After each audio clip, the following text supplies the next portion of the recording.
Chapter 3, Edmund and the Wardrobe. Lucy ran out of the empty room into the passage and found the other three. "It's all right," she said. "I've come back." "What on earth are you talking about, Lucy?" asked Susan. "Why," said Lucy in amazement, "haven't you all been wondering where I was?" "So you've been hiding, have you?" said Peter. "Poor old Lou, hiding, and nobody noticed. You'll have to hide longer than that if you want people to start looking for you." "But I've been away for hours and hours," said Lucy. The others all stared at one another. "Batty," said Edmund, tapping his head. "Quite batty." "What do you mean, Lou?" asked Peter. "What I said," answered Lucy. "It was just after breakfast when I went into the wardrobe, and I've been away for hours and hours and had tea, and all sorts of things have happened." "Don't be silly, Lucy," said Susan. "We've only just come out of that room a moment ago, and you were there then." "She's not being silly at all," said Peter. "She's just making up a story for fun. Aren't you, Lou? And why shouldn't she?" "No, Peter, I'm not," she said. It's a magic wardrobe.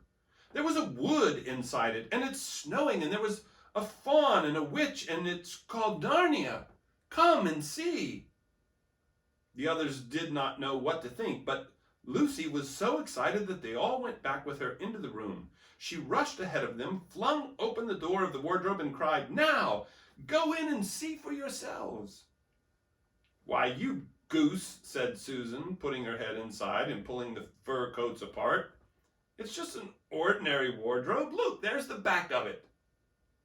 Then everyone looked in and pulled the coats apart, and they all saw, Lucy herself saw, a perfectly ordinary wardrobe. There was no wood and no snow, only the back of the wardrobe with hooks on it. Peter went in and rapped his knuckles on it to make sure that it was solid. "A jolly good hoax, Lou," he said as he came out again. "You've really taken us in. I must admit, we half believed you." "But it wasn't a hoax at all," said Lucy. "Really and truly. It was all different a moment ago. Honestly it was, I promise." "Come, Lou," said Peter. "That's going a bit far. You've had your joke. Hadn't you better drop it now?"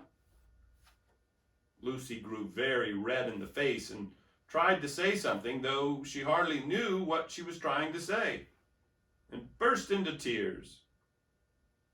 For the next few days she was very miserable. She could have made it up with the others quite easily at any moment if she could have brought herself to say that the whole thing was only a story made up for fun. But Lucy was a very truthful girl, and she knew that she was really in the right, and she could not bring herself to say this. The others thought she was telling a lie, and a silly lie too. It made her very unhappy. The two elder ones did this without meaning to do it, but Edmund could be spiteful, and on this occasion he was spiteful.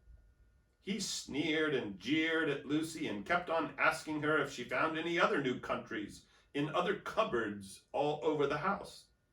What made it worse was that these days ought to have been delightful. The weather was fine, and they were out of doors from morning to night, bathing, fishing, climbing trees, and lying in the heather.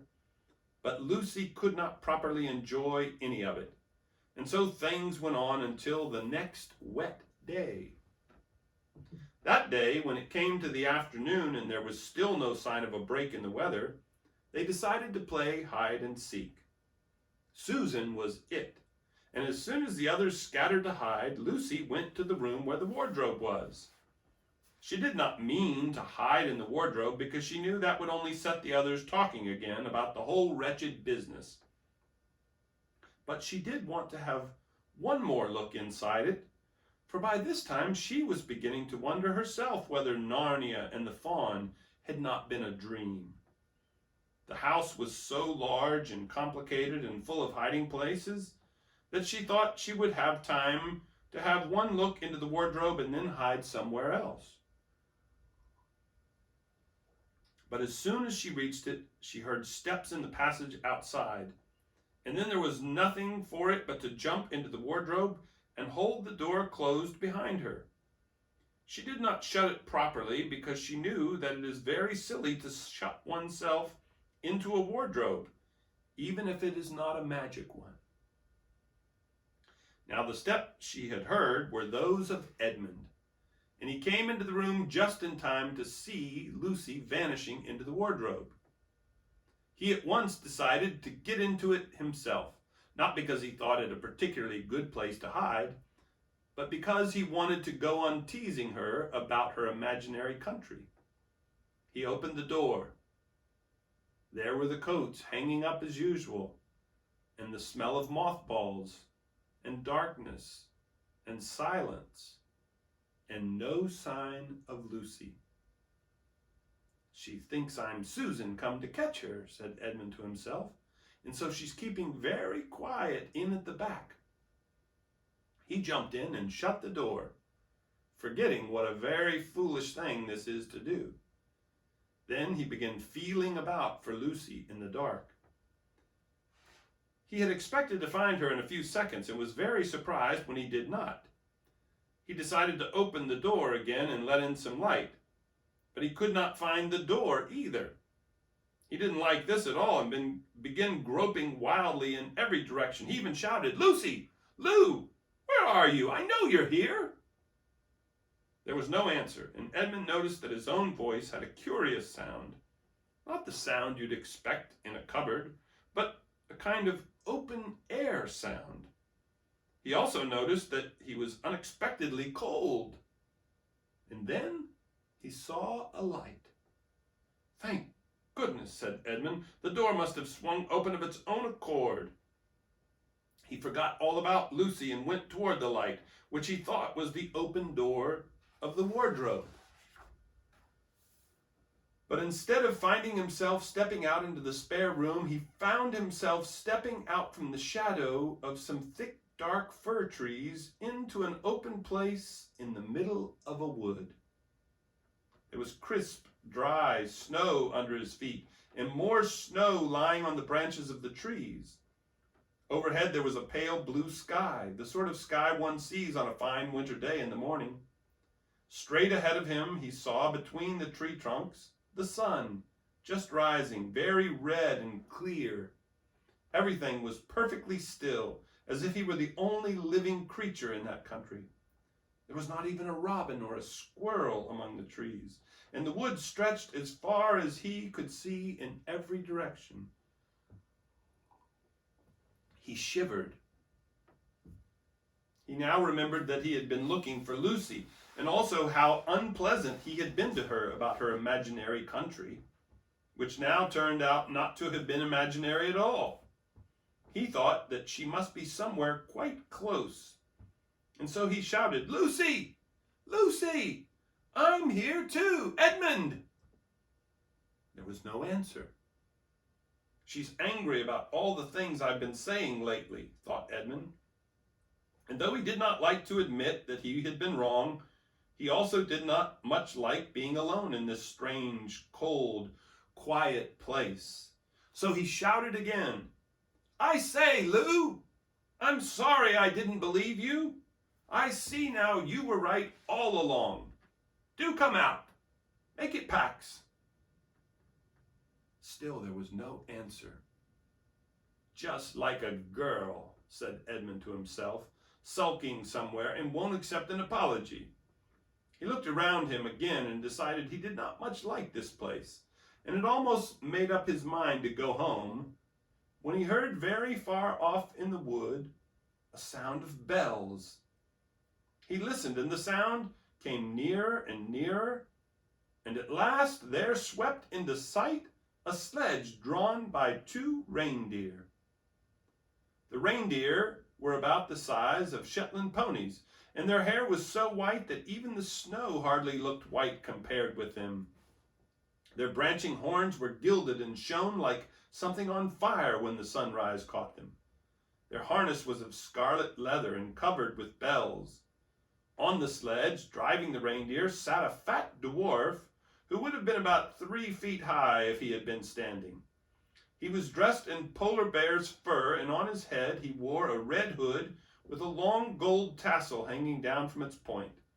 His huge beard covered his knees and served him instead of a rug. But behind him, on a much higher seat, in the middle of the sledge, sat a very different person. A great lady, taller than any woman Edmund had ever seen. She also was covered in white fur up to her throat, and held a long, straight golden wand in her right hand, and wore a golden crown on her head. Her face was white, not merely pale, but white like snow or paper or icing sugar, except for her very red mouth. It was a beautiful face in other respects, but proud and cold and stern. Here's a picture of Edmund meeting the dwarf and the White Witch.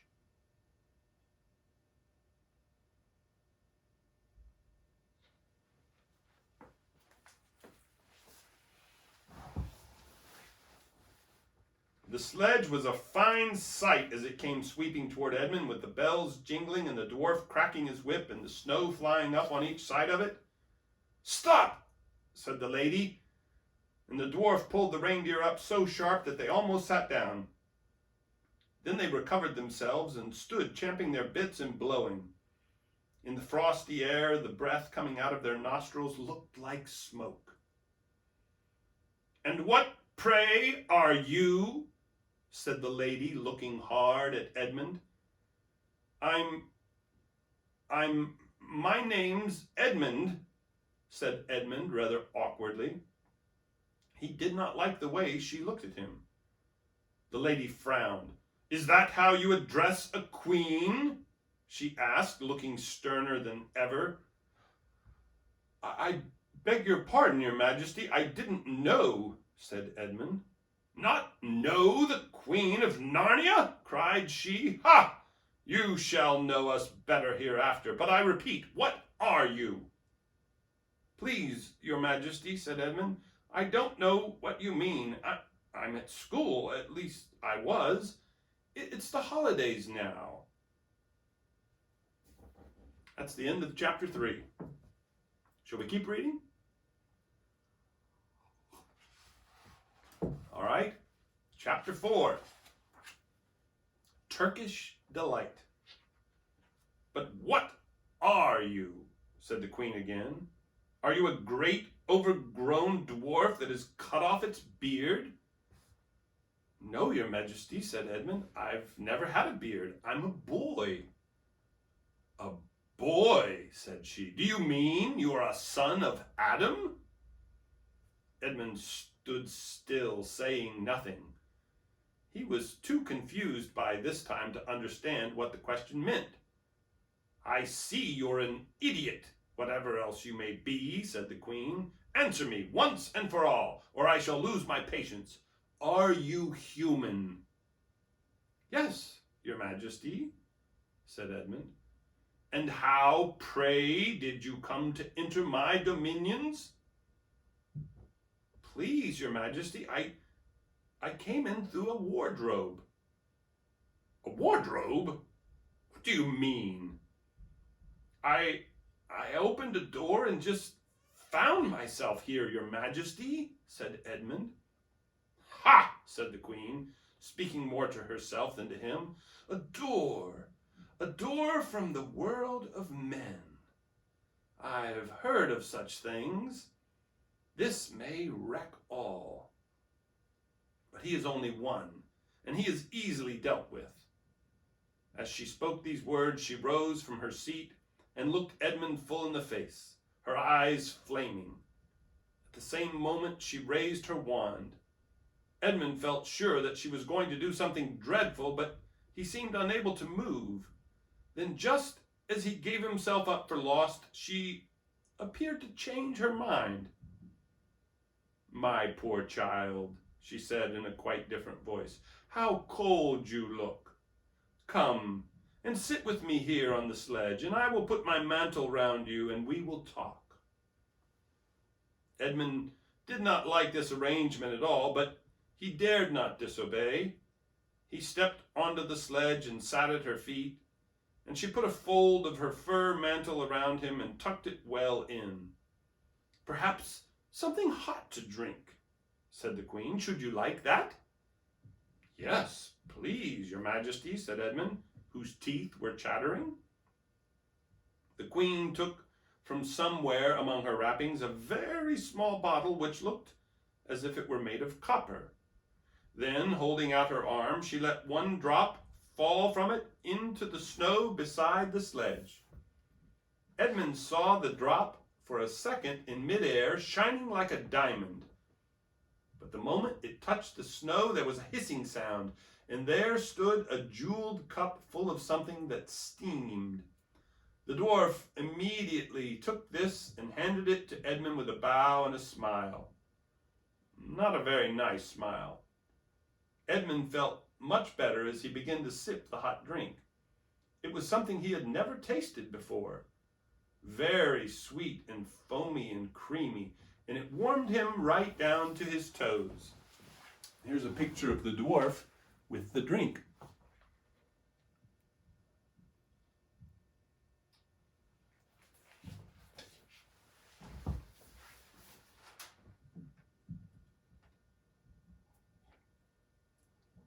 "It is dull, son of Adam, to drink without eating," said the Queen presently. "What would you like best to eat?" "Turkish delight, please, your Majesty," said Edmund. The Queen let another drop fall from her bottle onto the snow, and instantly there appeared a round box tied with green silk ribbon, which, when opened, turned out to contain several pounds of the best Turkish delight. Each piece was sweet and light to the very center, and Edmund had never tasted anything more delicious. He was quite warm now and very comfortable.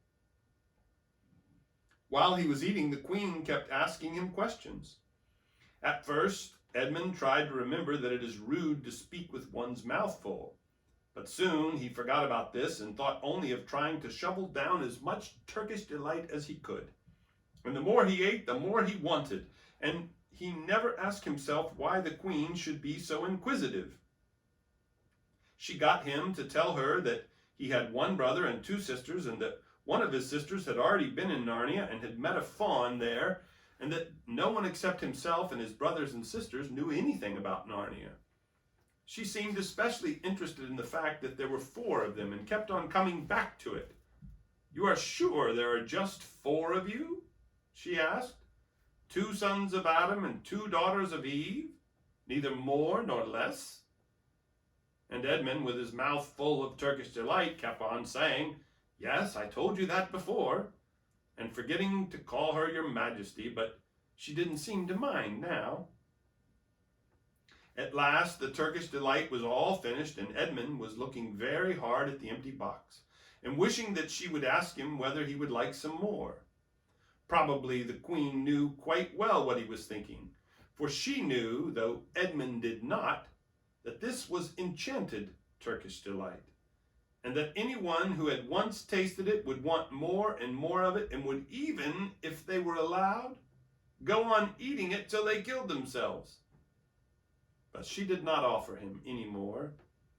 Instead, she said to him, "Son of Adam, I should much like to see your brother and your 2 sisters. Will you bring them to see me?" "I'll try," said Edmund, still looking at the empty box. "Because if you did come again, bringing them with you, of course, I'd be able to give you some more Turkish delight. I can't do it now. The magic will only work once. In my own house, it would be another matter." "Well, why can't we go to your house now?" said Edmund. When he had first got onto the sledge, he had been afraid that she might drive away with him to some unknown place from which he would not be able to get back. But he had forgotten about that fear now. "It is a lovely place, my house," said the Queen. "I am sure you would like it. There are whole rooms full of Turkish delight, and what's more, I have no children of my own. I want a nice boy whom I could bring up as a prince, and who would be king of Narnia when I am gone. While he was a prince, he would wear a gold crown and eat Turkish delight all day long. And you are much the cleverest and handsomest young man I've ever met. I think I would like to make you the prince some day, when you bring the others to visit me." "Why not now?" said Edmund. His face had become very red, and his mouth and fingers were sticky. He did not look either clever or handsome, whatever the queen might say. "Oh, but if I took you there now," said she, "I shouldn't see your brother and sisters. I very much want to know your charming relations. You are to be the prince, and later on the king. That is understood. But you must have courtiers and nobles. I will make your brother a duke and your sisters duchesses." "Well, there's nothing really special about them," said Edmund. "And anyway, I could always bring them some other time." "Ah, but once you were in my house," said the queen, "you might forget all about them. You would be enjoying yourself so much that you wouldn't want the bother of going to fetch them. No, you must go back to your own country now and come back to me another day with them. You understand? It is no good coming without them." "But I don't even know the way back to my own country," pleaded Edmund. "That's easy," answered the queen. "Do you see that lamp?" She pointed with her wand, and Edmund turned and saw the same lamppost under which Lucy had met the fawn. "Straight on, but beyond that is the way to the world of men. And now look the other way." Here she pointed in the opposite direction. "And tell me if you can see two little hills rising above the trees." "I think I can," said Edmund. "Well, my house is between those two hills. So next time you come, you have only to find the lamppost and look for those two hills and walk through the wood till you reach my house. But remember, you must bring the others with you. I might have to be very angry with you if you came alone." "I'll do my best," said Edmund. "And by the way," said the queen, "you needn't tell them about me. It would be fun to keep it a secret between us two, wouldn't it? Make it a surprise for them. Just bring them along to the two hills. A clever boy like you will easily think of some excuse for doing that. And when you come to my house, you could just say, 'Let's see who lives here,' or something like that. I am sure that would be best. If your sister has met one of the fawns, she may have heard strange stories about me, nasty stories that might make her afraid to come to me. Fawns will say anything, you know. And now, please," said Edmund suddenly, "please couldn't I have just one piece of Turkish delight to eat on the way home?" No, said the queen with a laugh. "You must wait till next time." While she spoke, she signaled to the dwarf to drive on.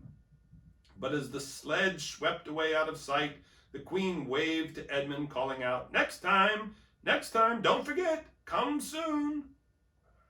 Edmund was still staring after the sledge when he heard someone calling his own name and looked around. He saw Lucy coming toward him from another part of the wood. "Oh, Edmund," she cried, "so you've got in too. Isn't it wonderful? And now—" "All right," said Edmund. "I see you were right, and it is a magic wardrobe after all. I'll say I'm sorry if you like. But where on earth have you been all this time? I've been looking for you everywhere." "If I had known you had got in, I'd have waited for you," said Lucy, who was too happy and excited to notice how snappishly Edmund spoke, or how flushed and strange his face was. "I've been having lunch with dear Mr. Tumnus the fawn, and he's very well, and the White Witch has done nothing to him for letting me go, so he thinks she can't have found out, and perhaps everything is going to be all right after all." "The White Witch?" said Edmund. "Who's she?" "Well, she's a perfectly terrible person," said Lucy. "She calls herself the Queen of Narnia, though she has no right to be queen at all. And all the fauns and dryads, naiads, dwarfs, and animals, at least all the good ones, simply hate her. And she can turn people into stone and do all kinds of horrible things. She has made a magic so that it is always winter in Narnia. Always winter, but it never gets to Christmas. And she drives about on a sledge drawn by reindeer with her wand in her hand and a crown on her head. Edmund was already feeling uncomfortable from having eaten too many sweets, and when he heard that the lady he had made friends with was a dangerous witch, he felt even more uncomfortable. But he still wanted to taste the Turkish delight again more than he wanted anything else. "Who told you all that stuff about the White Witch?" he asked. "Mr. Tumnus, the faun," said Lucy. "You can't always believe what fauns say," said Edmund, trying to sound as if he knew far more about them than Lucy.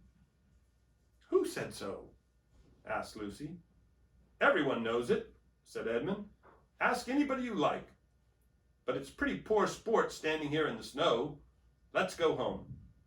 "Yes, let's," said Lucy. "Oh, Edmund, I am glad you've got in too. The others will have to believe in Narnia now that both of us have been there. What fun it will be." But Edmund secretly thought that it would not be as good fun for him as for her.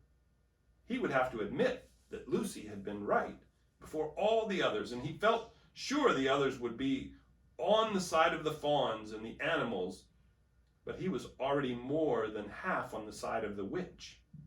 He did not know what he would say or how he would keep his secret once they were all talking about Narnia. By this time they had walked a good way. Then suddenly they felt coats around them instead of branches, and the next moment they were both standing outside the wardrobe in the empty room. "I say," said Lucy, "you do look awful, Edmund. Do you feel well?" "I'm all right," said Edmund, but this was not true. He was feeling very sick. "Come on then," said Lucy, "let's find the others. What a lot we shall have to tell them, and what wonderful adventures we shall have now that we are all in it together."